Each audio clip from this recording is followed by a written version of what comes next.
All right, everyone. We've got the 2025 Honda Grom, and we're going to do the break-in oil change. So, first off, we need to get a socket set, oil pan, and some oil. The oil of choice for today is my go-to T6 SAE 5 weight 40 full synthetic oil. This is great for wet clutch stuff because it's got JSO MA2 configuration, and it's not energy conserving over here. So it can be used with wet clutch stuff. Use this in a lot of my bikes. Works great. We've got a couple of things here today. The parts that we're looking at, so we're on the exhaust side of the bike, the right side of the bike, and we got the sight glass right here, right next to the foot peg. And then we have our dipstick right here. We're gonna unscrew that. And then underneath, we have this drain bolt.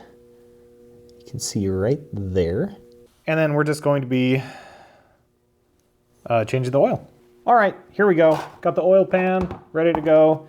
And we're just gonna take off this 12mm bolt. This is the stock bolt. And we're gonna replace it with a magnetic bolt.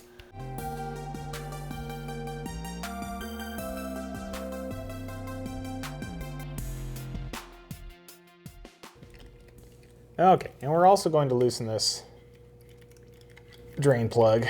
Probably just take it out. Oops, oh my gosh, I am so messy today. All right, we've got our freshly lubed up drain plug. And we have our stock drain bolt. I've heard that it's cheap insurance to buy an aftermarket drain bolt. This one has a much larger head on it. This thing has a 17mm head, massive. Okay, so here's the aftermarket one. Just take this off. It's got a magnet on it, and it's just right on top there. And you can see there's the stock versus aftermarket. Looks slightly different. The aftermarket one is just a hair taller, just with that magnet on it. So that's cool. So I think we're just gonna stick it back up in here.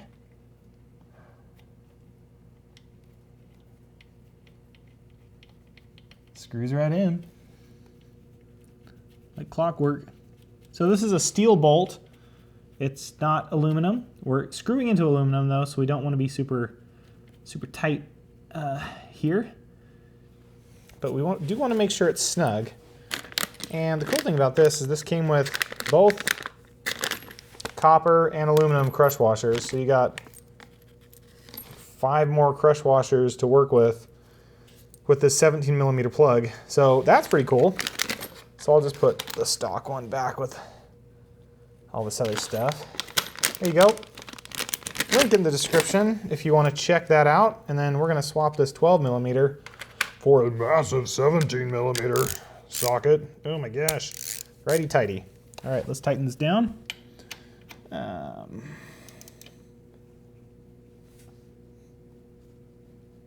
Trying to make it snug, not trying to do it super tight or anything. Do not want to strip that. So here you go, snugged up. Now let's add some oil. I think this only takes 1 quart of oil. Next oil change, we'll probably do around 600 miles. Okay, we've got our oil, we've got our sight glass. We're just gonna keep an eye on that sight glass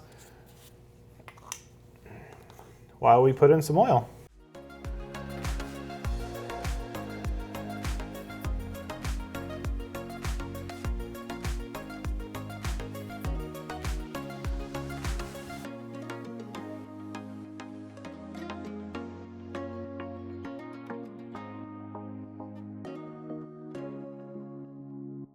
So there is a rubber gasket that goes on this cap. Make sure you have that. Mine was stuck inside this ring, so I just cleaned it out and I'll just cap it. So now you can see when I stand my bike all the way up that my oil is full. Perfect. All right, well that's it. That was the break-in oil change. Taking a look at this oil that we took out. Let's see. I mean, it doesn't look terrible.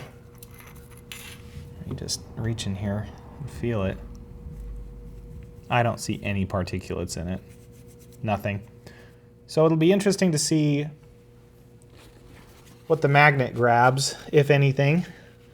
So we'll do another oil change right around 600 miles. The manual says it doesn't even need an oil change till 600, but you know, I'll just swap the oil. I wanted to put in that drain plug, that new one. So we'll see how that works and we'll go from there. Thanks for watching, and I'll see you in the next one. Bye.